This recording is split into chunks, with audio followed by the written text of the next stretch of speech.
In the hushed chambers of medieval laboratories, where smoke curled upward from crucibles and strange vapors filled the air with acrid promise, the alchemists spoke in whispers of a process they called mortificatio.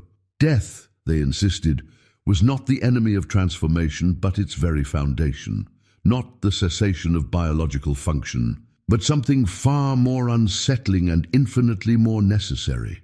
They understood, these ancient workers of the great work, what modern consciousness has largely forgotten, that nothing authentically new can emerge without the prior dissolution of something old, that the soul's gold cannot be extracted without first subjecting the prima materia of the self to a series of deaths so complete, so uncompromising, that what remains bears almost no resemblance to what began the journey. This was not metaphor for the sake of poetry. This was phenomenological cartography, a precise mapping of the interior transformations that consciousness must undergo if it is to achieve what Jung called individuation, and what the Hermetic tradition knew as the philosopher's stone. The doctrine of mortificatio rests upon a foundational recognition that disturbs the comfortable certainties of everyday existence. The self you believe yourself to be is largely a construction, a provisional arrangement of defenses, identifications, and survival strategies accumulated across years of adaptation to external demands. This constructed self, what Jung termed the ego personality, serves vital functions. It navigates social reality, maintains coherence in the face of contradiction, protects vulnerable aspects of the psyche from overwhelming encounter with the vast darkness of the unconscious. But it is not, and cannot be, the totality of what you are. It is a fragment mistaking itself for the whole, a partial truth elevated to absolute status through the simple mechanism of forgetting that anything else exists. The alchemists recognized this provisional nature of conscious identity in their insistence that the work must begin with the nigredo, the blackening, the putrefaction of the prima materia. What they meant was this: before transformation can occur, the current form must be broken down, reduced to its constituent elements, stripped of the structures that give it coherence and meaning. Within the alchemical tradition, mortificatio was never presented as a single event, but as a progressive series of deaths, each removing another layer of false identification, each dissolving another portion of the provisional self that stands between consciousness and its own ground. Jung, in his extensive study of alchemical texts, discerned within these seemingly bizarre laboratory procedures a profound psychological wisdom. He recognized that the alchemists were describing, in the only language available to them, the stages through which consciousness must pass in its movement toward integration and wholeness. 3 deaths in particular emerge as essential, unavoidable thresholds on the journey to individuation, 3 necessary dissolutions that cannot be bypassed, abbreviated, or spiritualized away through positive thinking or transcendent philosophy.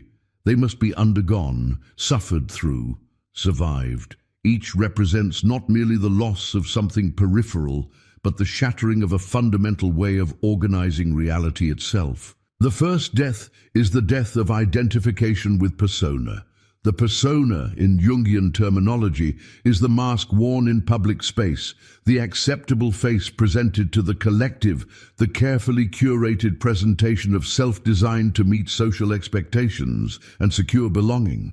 It is necessary, unavoidable, the price of participation in communal life. But it becomes lethal to individuation when it is mistaken for identity itself, when the mask fuses with the face, when you can no longer distinguish between what you genuinely are and what you have learned to perform. This death begins when the gap between outer performance and inner reality becomes too wide to ignore. When the energy required to maintain the persona exceeds the rewards it generates. When something in the depths stirs and refuses any longer to be represented by the acceptable image. The dissolution of persona identification is experienced as a kind of social death. The roles that once provided structure and meaning begin to feel hollow. The achievements that once seemed so important reveal themselves as essentially performative. The approval that once sustained you becomes insufficient to the growing demand for authentic self-expression. This is not comfortable. It generates anxiety precisely because persona provides not just social acceptance, but existential orientation. When it begins to crumble, you lose not just others' good opinion, but your own sense of who you are. The alchemical texts speak of this stage as a blackening, a corruption, a descent into putrefaction. They describe the prima materia turning dark, losing form, becoming formless and chaotic. This is not poetic exaggeration, but precise phenomenological description. When persona identification dies, you enter a period of disorientation where the old coordinates no longer function, but new ones have not yet emerged. You cannot simply decide to construct a new persona, a more authentic mask. That would only perpetuate the fundamental error. What must occur is something deeper, the recognition that no persona, however carefully crafted, can contain or represent the totality of what you are. That consciousness always exceeds its own self-representation. That authentic individuation requires learning to hold the tension between what is expressible in social space and what remains necessarily hidden, not because it is shameful, but because it is too complex, too contradictory, too vast to be reduced to performable identity. This first death strips away the comfortable certainty that you know who you are by virtue of the roles you occupy and the image you project. It leaves you naked before the question of identity itself. The second death follows inevitably from the first, though it may be separated by months or years of desperate attempts to avoid its necessity. This is the death of identification with the ego ideal, with the image of who you should be, with the internalized demands and expectations that have shaped your development since earliest childhood. If the persona is the mask worn for others, the ego ideal is the tyrant installed in the interior, the voice that judges, condemns, demands, and finds you perpetually insufficient. It speaks with the authority of parental figures, cultural values, religious commandments, and the collective superego. It promises that if you can only become good enough, disciplined enough, perfect enough, you will finally be acceptable, lovable, worthy of existence. This is a lie, not because goodness, discipline, and development are unimportant, but because the ego ideal functions through a fundamental mechanism of rejection. It exists by creating a split between what you are and what you should be, by generating perpetual dissatisfaction with present reality in the name of an idealized future state. The more you strive to meet its demands, the more elaborate those demands become. It is an engine of self-alienation disguised as moral aspiration. The death of ego-ideal identification occurs when the futility of this project becomes undeniable. When the gap between what you are and what you demand yourself to be is finally recognized as unbridgeable, not through some failure of will, but because the demand itself is malformed. Because consciousness cannot be improved out of itself. Because what you are seeking to escape is precisely what must be integrated. The alchemists called this stage the mortificatio proper, the killing of the old king, the slaying of the solar principle that has ruled consciousness through the mechanism of ideal striving. They understood that this death is experienced as a kind of moral collapse. The structures of meaning built around becoming better, becoming more, becoming other than what you are, all crumble into meaninglessness. The voice of the inner judge, once so authoritative, reveals itself as an internalized fragment of collective conditioning with no inherent wisdom or truth. You are left without the organizing principle that has driven your development for decades. This generates not just anxiety, but something closer to despair. If you are not moving toward the ideal, what are you doing? If self-improvement is revealed as fundamentally misguided, what remains? The temptation in this stage is to replace one ego ideal with another, to find a new image of perfection to pursue. Spiritual seekers are particularly vulnerable to this substitution, replacing conventional ideals with exotic ones, while leaving the fundamental mechanism untouched. What must occur instead is radical acceptance of what Jung called the shadow, the totality of everything excluded from conscious identity in service of the ego ideal, not just the conventionally unacceptable impulses, the aggression and sexuality and selfishness, but the entire range of human possibility that has been rejected as incompatible with the ideal image. This acceptance is not mere tolerance or acknowledgement. It is the integration of shadow material into conscious awareness in such a way that identity itself is transformed. You cannot emerge from this death as a slightly modified version of what entered it. The death must be complete. The old organizing principle must be wholly dissolved if what follows is to be genuinely new. The alchemists insisted that this stage could not be rushed or abbreviated, that the blackening must be allowed to proceed to its own conclusion, that premature attempts to move toward light, toward synthesis, toward resolution, would only abort the process and necessitate its repetition under more difficult circumstances. This is perhaps the most isolating aspect of mortificatio. You cannot share it with others who have not undergone it because it appears from the outside as simple depression, moral failure, or spiritual crisis. The culture offers no language for this necessary death, no framework for understanding why someone would voluntarily remain in darkness when light seems so accessible. The work demands everything, offers no guarantees, and provides no comfort except the cold knowledge that this is the way, that there is no other path to what lies beyond. The third death is the most subtle and most complete. It is the death of identification with consciousness itself, the dissolution of the witness, the observer, the one who stands apart and watches the play of experience. This is the death of the transcendent ego, the spiritual bypass's final refuge, the illusion that you can stand outside your own process and manage it from a position of superior awareness. Throughout the first two deaths, there has been someone dying, someone undergoing the process, someone suffering the dissolution. This observer self appears stable precisely because it is watching everything else change. It seems to be what you fundamentally are because it persists through transformation. But this too is a construction, a subtle identification that must be released if the work is to reach completion.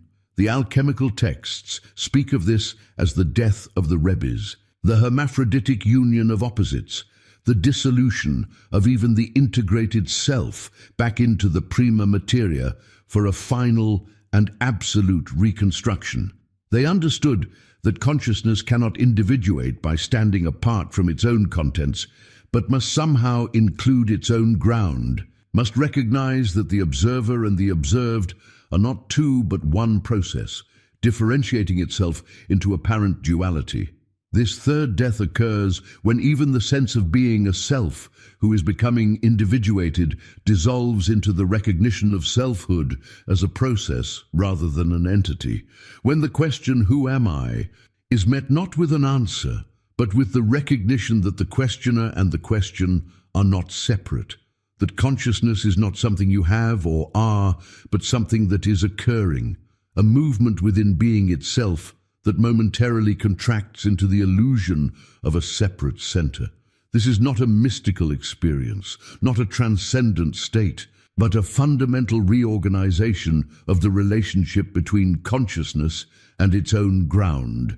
The alchemists called this the lapis philosophorum, the philosopher's stone, but insisted that it was not a substance to be obtained, but a state to be embodied, that it was simultaneously the most ordinary and most extraordinary thing, that it was what you always already were.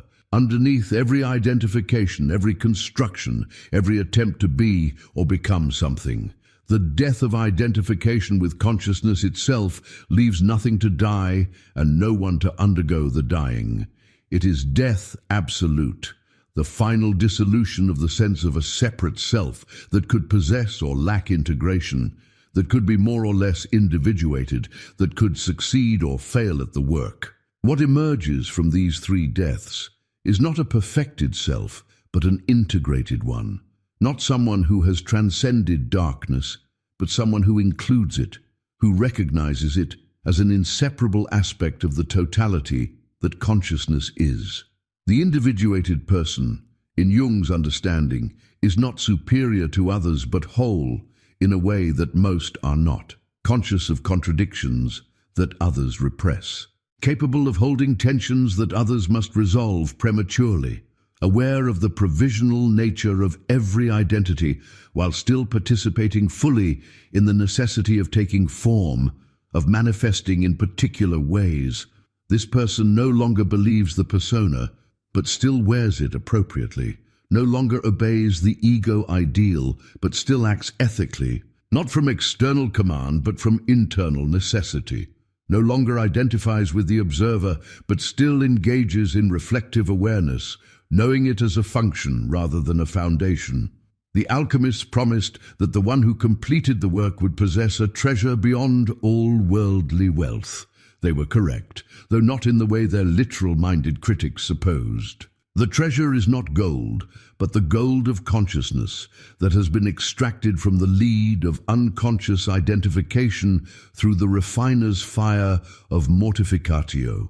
These three deaths do not occur in neat sequence, but spiral through each other, each revealing new layers as consciousness deepens its relationship to its own ground. You may undergo the death of persona only to discover you have created a spiritual persona, a new mask worn in interior space.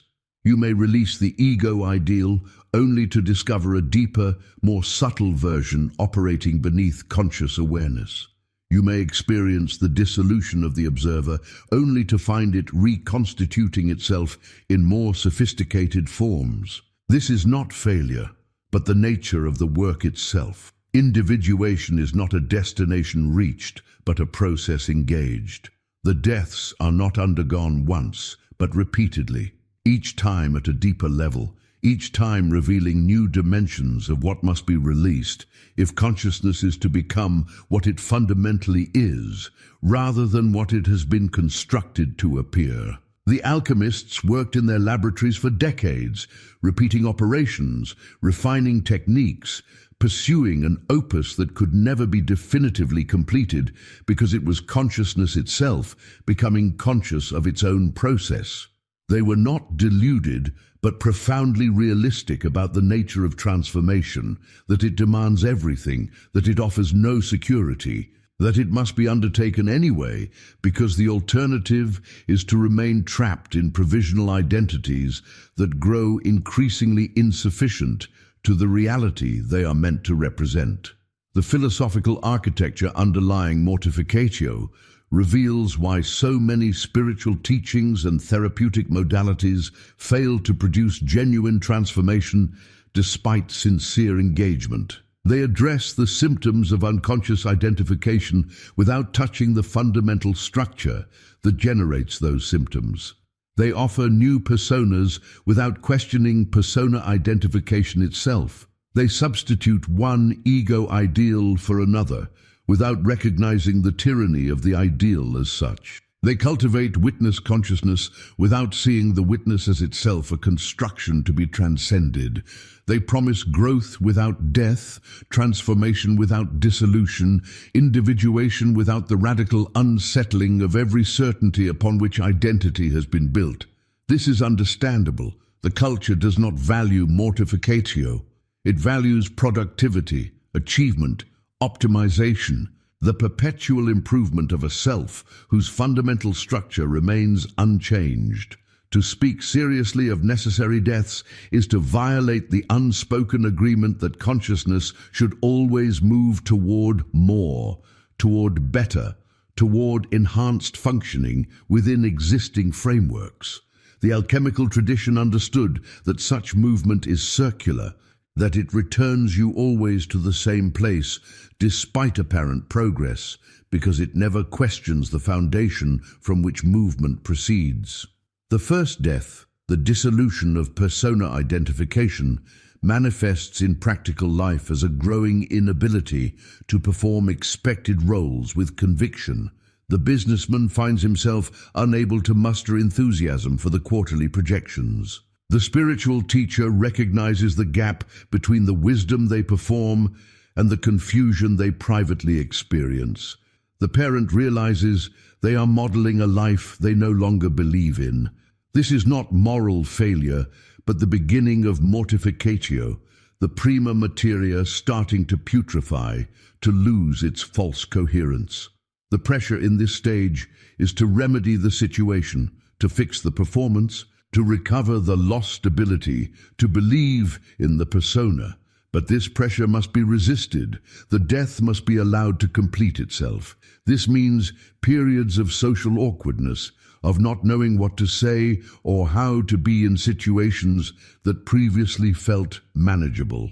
It means the possible judgment of others who perceive the withdrawal of full participation as laziness, depression, or lack of commitment. The alchemical texts counsel patience during the blackening. They insist that artificial attempts to speed the process or to skip over the putrefaction will only result in an incomplete work, a false gold that appears genuine but lacks the transformative power of the true philosophical gold. The second death, the dissolution of ego-ideal identification, appears in lived experience as a kind of moral vertigo. The rules and standards that once provided clear guidance become ambiguous. The voice of conscience, once so certain in its judgments, falls silent or contradicts itself. Actions that should generate guilt produce only emptiness. Achievements that should provide satisfaction feel hollow. This is not moral relativism, but the collapse of the superego's authority, as consciousness recognizes its arbitrary and constructed nature. The ego ideal reveals itself as a mechanism of control rather than a source of wisdom. During this stage, there is tremendous vulnerability to what appears as temptation, but is actually the return of repressed vitality. Desires and impulses that have been suppressed in service of the ideal suddenly press for expression. The danger is not in acknowledging these movements, but in acting them out unconsciously in rebellion against the old structure. The work requires something more difficult than either obedience or rebellion. Conscious engagement with the totality of what you are, without the organizing frame of should or should not. This means learning to discern genuine inner necessity from reactive behavior. It means developing what Jung called the ethical attitude, which emerges not from obedience to external standards, but from recognition of one's actual impact on self and others. The shadow material that emerges during this stage is not merely the conventionally unacceptable aspects of personality, but the entire range of human possibility that has been excluded from conscious identity. For some, this includes aggression, ambition, sexuality, and selfishness. For others, it includes tenderness, vulnerability, dependence, and receptivity. The content varies according to the particular ego ideal that has governed development, but the structure is universal. Whatever has been denied in service of the ideal returns with force proportional to the degree of its repression. The alchemists called this the return of the dragon, the appearance of the chthonic beast that must be integrated rather than slain. They understood that the shadow is not overcome, but included, not transcended, but incorporated into a larger understanding of what human being entails. This requires what they called the conjunctio oppositorum, the union of opposites, the holding together in consciousness of contradictory truths about the self without premature resolution into false unity. You are both light and dark, both conscious and unconscious, both individual and collective. These are not paradoxes to be dissolved through clever philosophical argument, but tensions to be held as the very substance of the work. The third death, the dissolution of observer identification, is the most difficult to describe because language itself is a tool of the observing consciousness. It can be pointed toward but not captured in conceptual understanding. It manifests as a growing sense that even the one who is becoming integrated is itself a construction, that awareness itself is not a possession of a self, but a function within a larger movement that includes selfhood as one of its moments. This recognition does not arrive through philosophical reasoning, but through direct encounter with the limits of self-observation. You notice that you cannot observe the observer, that consciousness attempting to grasp itself always divides into a subject that observes and an object that is observed, that this division is not overcome by ever more subtle forms of attention, but is revealed as the fundamental structure of dualistic awareness.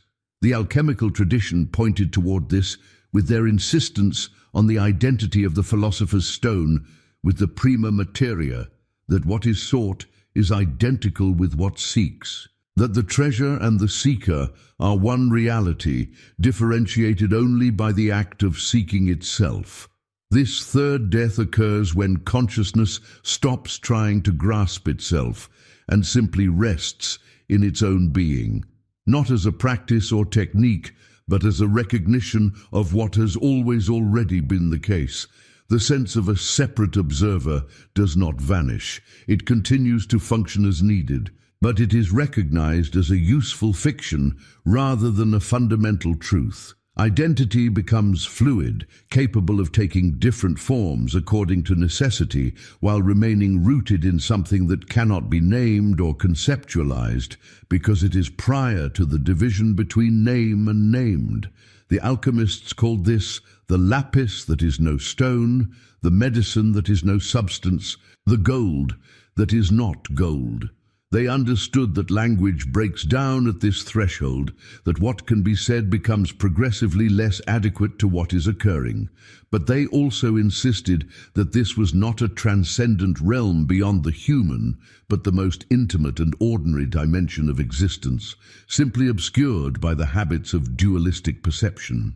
The death of observer identification does not produce an enlightened being who has transcended ordinary consciousness, but an integrated being who includes ordinariness fully, while no longer being trapped in identification with any particular manifestation of consciousness.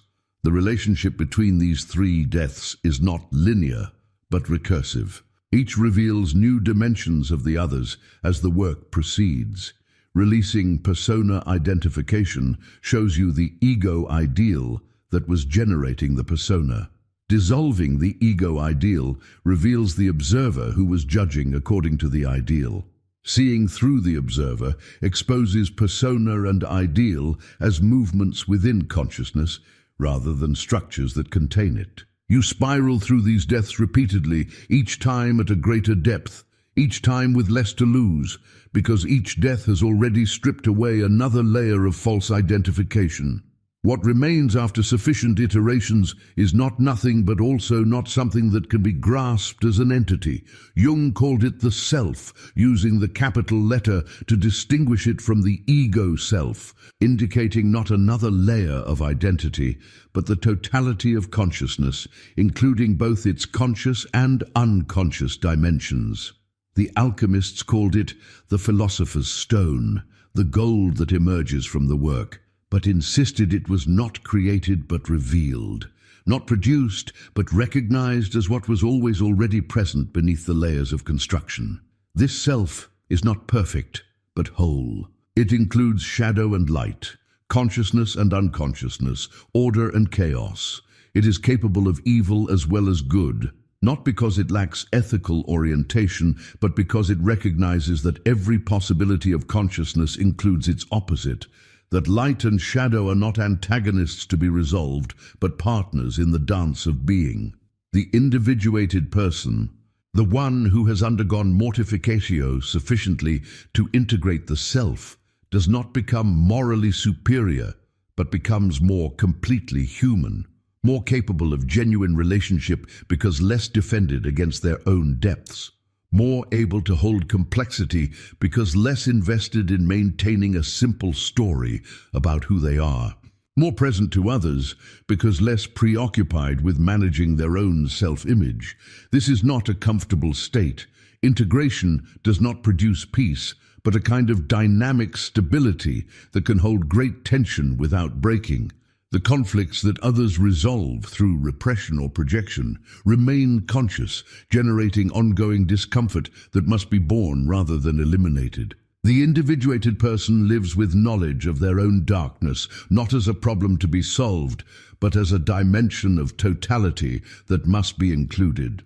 They recognize that consciousness is always partial, that every light casts shadow, that claiming identification with goodness necessarily generates projection of evil onto others. This recognition does not paralyze ethical action, but grounds it in reality rather than ideal. You act not from the position of one who knows what is right, but from the position of one who recognizes the necessity of choosing while acknowledging the partiality of every choice. This is the ethical attitude Jung described, which emerges not from following rules, but from taking responsibility for the totality of what one is, including the aspects that violate one's own self-concept. It requires constant vigilance, not against external threats, but against the tendency of consciousness to re-identify with some fragment of itself, to create new personas, new ideals, new observer positions from which to judge and manage experience. The work is never complete because consciousness itself is a process that must be continually renewed, death and rebirth occurring in small ways daily as awareness expands and contracts, identifies and releases. The resistance to mortification is powerful and takes many forms. The culture offers countless alternatives to genuine death, ways of appearing to transform while leaving fundamental structures intact. Therapeutic modalities that strengthen the ego rather than questioning ego identification.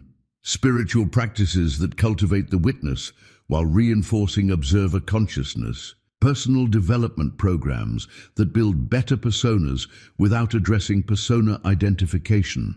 All of these can serve useful purposes at certain stages, but none can replace the necessity of actual death, of the dissolution of the structures through which consciousness has been organizing reality.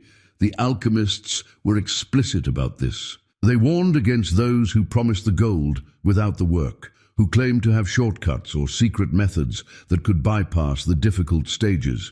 They insisted that there was only one path, the path of progressive dissolution and reconstitution, and that this path required time, patience, and willingness to endure what cannot be abbreviated or made comfortable. The practical question becomes, how does one undertake mortificatio deliberately rather than waiting for crisis to force it? The alchemical tradition offers guidance here, though it must be translated into psychological terms to be useful. First, cultivate capacity for self-observation without self-judgment. Learn to notice the gap between what you are and what you perform, between inner reality and outer presentation, without immediately moving to close that gap through performance improvement. Let the gap widen. Let the discomfort of living with contradiction increase until it becomes unbearable. This is the heating of the vessel, the application of philosophical fire to the prima materia. Second, withdraw energy from persona maintenance. Stop trying so hard to be acceptable, to meet expectations, to manage others' perceptions of you. This will generate anxiety as social feedback changes. Bear the anxiety. Let it do its work of dissolving the structures built around being acceptable. Third, question the voice of the inner judge. When you hear yourself being criticized internally, ask, whose voice is this? What does it want? What would happen if I didn't obey? This is not rebellion but investigation, a careful examination of the ego ideal's actual authority rather than its assumed authority. Fourth, attend to dreams and symptoms. those messages from the unconscious that reveal what consciousness is repressing or avoiding. The alchemists worked with actual substances, observing their transformations carefully, but they understood these observations as analogues of interior processes. Dreams provide contemporary consciousness with similar raw material, images and narratives that emerge from beyond ego control and reveal dimensions of the psyche not accessible to direct introspection. Symptoms, physical and psychological, similarly point toward aspects of the self that demand attention and integration. Fifth, cultivate capacity for holding tension without premature resolution. Practice sitting with uncertainty, with not knowing, with the discomfort of contradictory truths held simultaneously. This is the creation of the sealed vessel, the vas hermeticum, the container strong enough to hold the heat of transformation without cracking or exploding. Sixth, find or create relationship with others engaged in similar work. Not support groups that reinforce existing identity, but spaces where genuine process can be witnessed and held by those who have undergone their own deaths. The alchemists worked in isolation, but they also created networks of correspondence, communities of practitioners who could recognize each other across distance and difference because they shared commitment to the opus. These practices do not produce mortificatio. They create conditions within which the natural intelligence of the psyche can do its work of dissolution and reconstitution. The ego cannot kill itself. The persona cannot voluntarily dissolve. The observer cannot stop observing. But consciousness, understood as including both conscious and unconscious dimensions, can undergo transformation if it is not prevented by defensive maneuvers designed to maintain existing structures. The work requires what the tradition called the philosophical patience, the willingness to let processes unfold according to their own timing, rather than according to ego preferences or schedules. This patience is not passivity, but active engagement with whatever is arising, meeting it fully without trying to control or direct it toward predetermined outcomes. It is the difference between forcing transformation and allowing it, between making yourself into something and discovering what you fundamentally are beneath every construction. The loneliness of this work cannot be overstated. As you undergo mortificatio, you lose the ability to relate to others through conventional modes of social interaction. The personas that facilitate ordinary relationship no longer function convincingly. The shared values and ideals that create common ground with others reveal themselves as constructions. The sense of being an individual self that can meet other individual selves becomes questionable. You find yourself increasingly isolated, not because you withdraw from social contact, but because genuine contact becomes difficult when you no longer believe in the fundamental categories through which social reality is organized. This is not depression, though it may be mistaken for it by others and even by yourself. It is the natural consequence of seeing through structures that most people continue to inhabit unconsciously. The alchemists understood this and often worked in secrecy, not because their knowledge was dangerous to others, but because others were dangerous to the work. The collective has powerful mechanisms for enforcing conformity, for pulling deviants back into standard patterns of consciousness. To undergo mortificatio requires withdrawing sufficient energy from collective participation that these mechanisms lose their power to abort the process. Yet the work is not undertaken for personal benefit alone. Jung insisted that individuation serves the collective precisely by refusing to remain unconsciously identified with collective values and patterns. The individuated person does not transcend the collective, but relates to it more consciously, more ethically, more authentically. They become capable of genuine contribution rather than unconscious participation, of acting from the self rather than from ego or persona. This is the treasure the alchemists spoke of, not personal enlightenment, but the gold of conscious being that can be offered back to the world. The philosopher's stone, they said, could transmute base metal into gold, could heal the sick, could prolong life. These were not literal claims, but recognition that integrated consciousness has effects in the world, that one person who has undergone sufficient death and rebirth influences collective consciousness in ways that cannot be quantified, but can be felt by those sensitive to such movements. This is not a claim about superiority, but about function. Just as the heart serves the body not by being superior to other organs, but by fulfilling its particular function, so the individuated person serves the collective by being what they are rather than by trying to be more or better. The question arises, is mortificatio necessary, or is it possible to develop consciousness through less destructive means? The alchemical tradition answers unequivocally, there is no genuine transformation without death. Every spiritual teaching of substance recognizes this in one form or another. The Christian mystics spoke of dying to self. The Buddhist tradition teaches the dissolution of the illusion of separate selfhood. The Hindu path describes the recognition that Atman is Brahman, that individual consciousness is not separate from universal consciousness. These are not different teachings, but different languages pointing toward the same fundamental truth. Consciousness, identified with its own constructions, cannot know itself as it fundamentally is.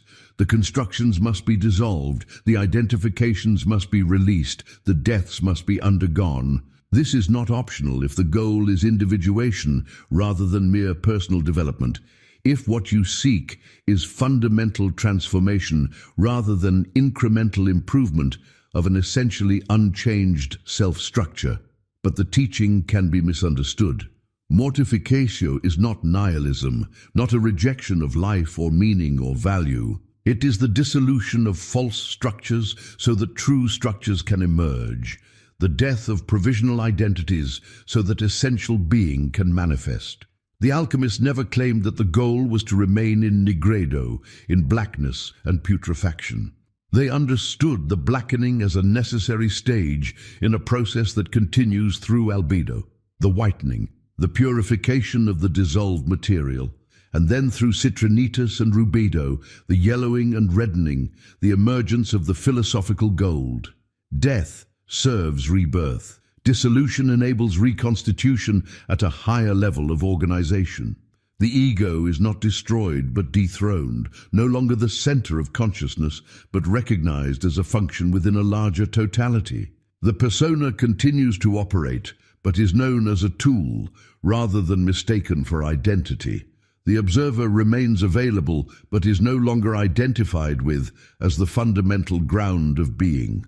What emerges is not absence, but fullness, not emptiness, but pleroma, the totality of consciousness including both its manifest and unmanifest dimensions. The gold you seek through these three deaths is not located in some distant achievement or transcendent realm. It is hidden in the very substance that undergoes transformation, in the prima materia of your actual being as it is now, before any attempt at improvement or development. The deaths do not create something new, but reveal what has always been present beneath the layers of identification and construction. The work is not a journey towards something you lack, but a progressive stripping away of everything that obscures what you are. This is why the alchemists insisted the stone was simultaneously the most common and most rare thing, the most valueless and most precious. It is consciousness itself, not as a possession or achievement, but as the prior condition of every experience, every thought, every attempt to become other than what you are.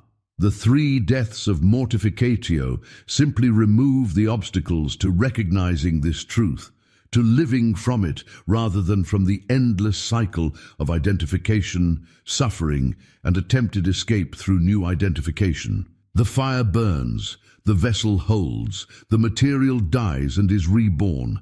This is not metaphor, but the actual structure of transformation, occurring with or without your conscious participation, leading toward integration or toward ever more desperate attempts at maintaining identities that grow increasingly insufficient to reality itself.